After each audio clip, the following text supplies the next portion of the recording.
bên mà nè bên mà nè mà nè mà nè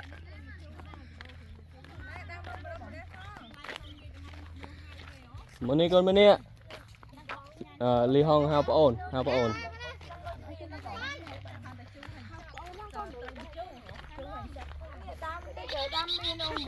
cái hao ấy prom ấy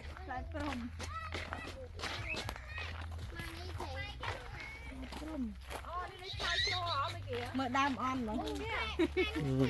đam bị on nó cho nghĩថាđamតរ៉េនប្រឈមនឹងខាត់ច្រើនទៅគាត់ថា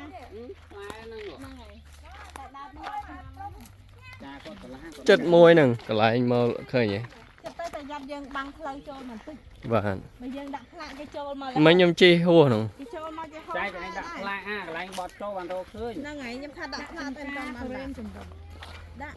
នេះមានខ្លែហើយ ខ្ញុំវាមកក្រេបលំអងក្រេបស្គាល់ធ្វើយើងទៅដាក់ទៅខាង nè cái đấy này này ទៅទុយទៅដល់ខែ8ខែ ចាប្រទេសនេះចឹងចាក់ឲ្យប៉ះណាកាច់ពុកវាមែន អូនេះมันខហ្នឹងនេះខ្ញុំទៅរហូតដែរបងខែមិនអានមានខែអរេបើចេញខំមកធំមកគាត់មកចការនេះដឹងមិនអត់កាលរាល់ឆ្នាំរបស់យើងធម្មជាតិទេ